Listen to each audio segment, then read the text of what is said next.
In this video, we'll take a look at performing agreed upon procedures as an attest engagement. You know, sometimes your client will call you and they'll say, we need an audit of inventory. And you're like, well, you can't do an audit just of inventory. We can do agreed upon procedures in relation to inventory. And maybe a full-scale audit would cost, say, $40,000 or $50,000, and the agreed-upon procedures, also called an AUP, could be done with much less time and at much less expense. Let's say it's $10,000 for the engagement. So you can go this other route, sell this service to your client, which is beneficial, and it's pinpointed toward a specific area that they want you to look at. So if you do an AUP, sometimes we make mistakes in the way that this is done. I'm going to talk about what those mistakes might be. And let's take a look at an article that I've written about AUPs. So first up, let's talk about the definition of an AUP. And we see that it's an attestation engagement. We perform specific procedures on subject matter, and then we report the findings, and notice here, without providing an opinion or conclusion. Now, one of the more common mistakes that CPAs make in regard to AUPs is, one, our procedures are not specific, they're fuzzy, they're ill-defined, and then after we do these procedures that are not well defined, it's almost like we're issuing an opinion. So let me give you an example. Let's say that you tell the client, or you report in the AUP report, that you looked at random disbursements in October and November. Well, that's an ill-defined procedure. So we have failed on the first part. And then for the finding, we might say everything looks okay. Well, that's more or less a conclusion, and you cannot do that in an AUP. So let's go down here, and we see that the objectives of SSAE 19, and 19, by the way, is the standard for AUPs, and we see the objectives here are to apply specific procedures to subject matter and then issue a report. And so then we look at the structure of an AUP, and notice there's procedures, findings. So you might have 10 different sections in the AUP report, and you'll see procedure, finding, procedure, finding, for each of those 10 areas. Now, what you don't see is procedures and an opinion. You don't see procedures and a conclusion.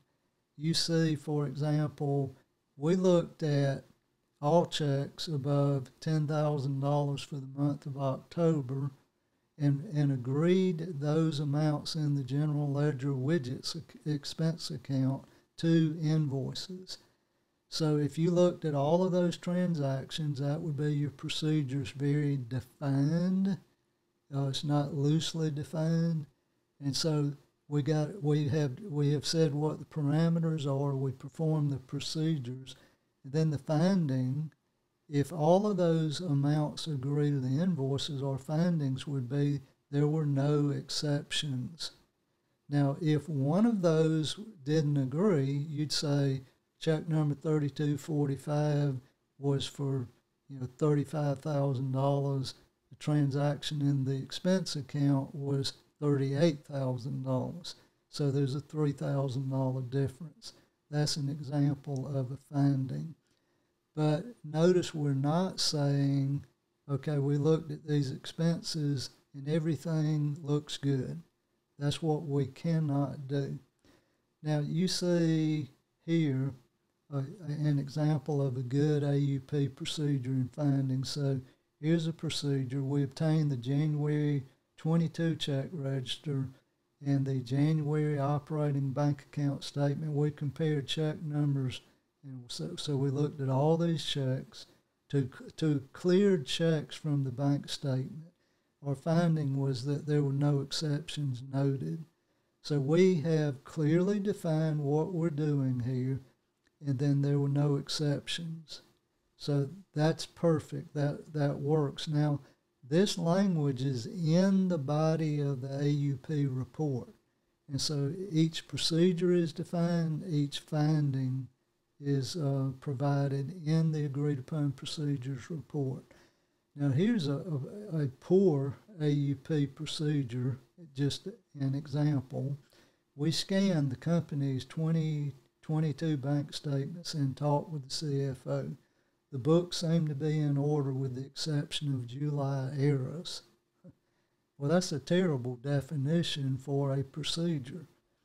And then the finding, overall, everything's good. That's not good. So, we have a good example, we have a poor example. This is what I oftentimes see when I'm reviewing AUP reports or AUP files.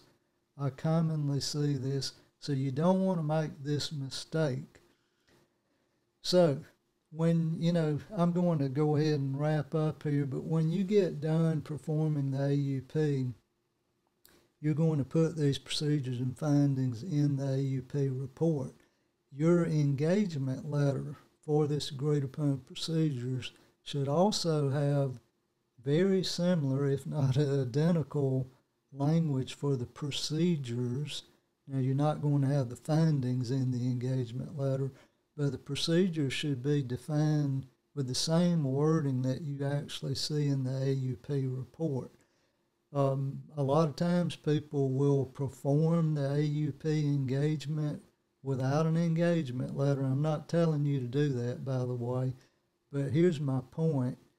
You really don't know what your procedures are a lot of times until you finish the AUP engagement, and then you can place those procedures in the engagement letter. Obviously, almost always you want to sign the engagement letter before you do anything. I'll leave that up to you. My point here is, if you get a signed engagement letter with procedures, then the procedures may actually change as you perform the AUP engagement. Then you're going to need to update that original language in the engagement letter. So just think about that as you prepare to do an AUP engagement. So I hope this helps. AUPs are really a nice arrow in your quiver. It gives you another option as a CPA in providing test services. Hope this helps. Take care, and I'll talk to you soon. Bye now.